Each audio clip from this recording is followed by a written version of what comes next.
गांव नरकटिया बिहार के सुदूर इलाके में बसा एक छोटा सा गांव था जहां जिंदगी बहुत सीधी सादी थी। न बिजली ठीक से आती थी, न पानी, और न ही कोई ढंग की स्कूल व्यवस्था। लेकिन उसी गांव में एक ऐसा इंसान था जिसने अपनी मेहनत और ईमानदारी से उस गांव की तस्वीर बदल दी।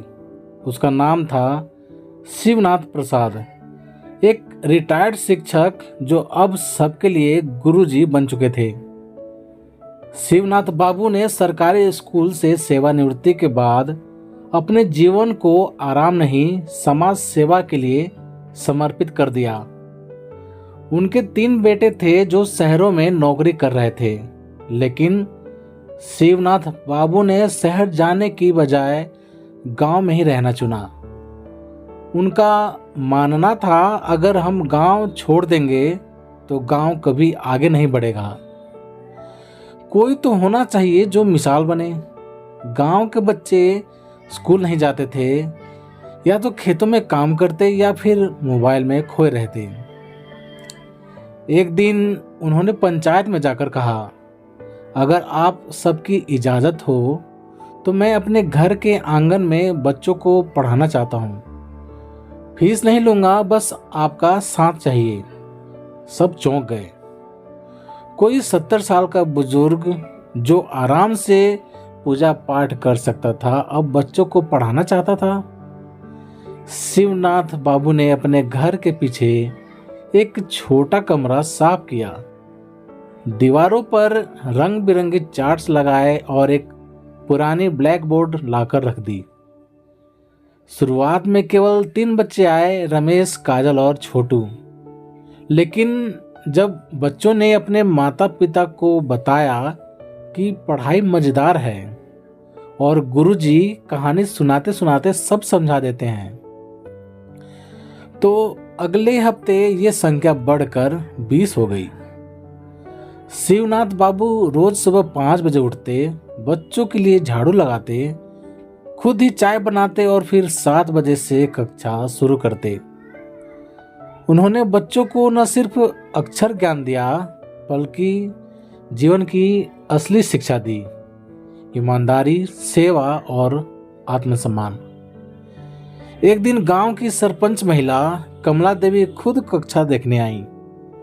उन्होंने जब देखा कि बच्चे गिनती गा रहे हैं और बोर्ड पर अपने नाम लिख पा रहे हैं, तो उनकी आंखें भर आईं।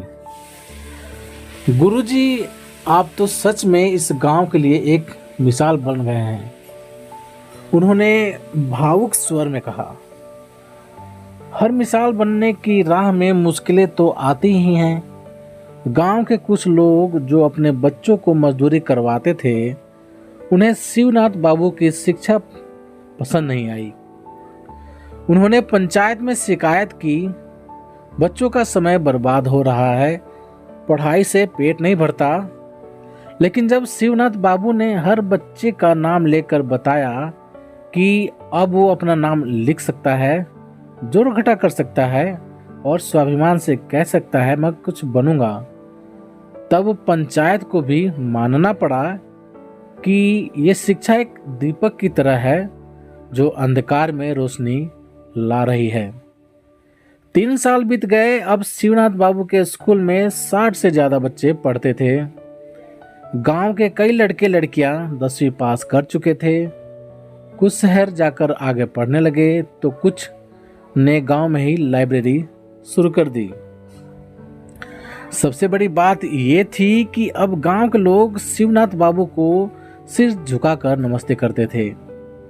उन्हें एहसास हो गया था कि पैसा कमाना एक बात है, लेकिन समाज के लिए कुछ करना, एक मिसाल बनना, उससे कहीं बड़ी बात है। एक सुबह शिवनाथ बाबू की तबीयत खराब हो गई।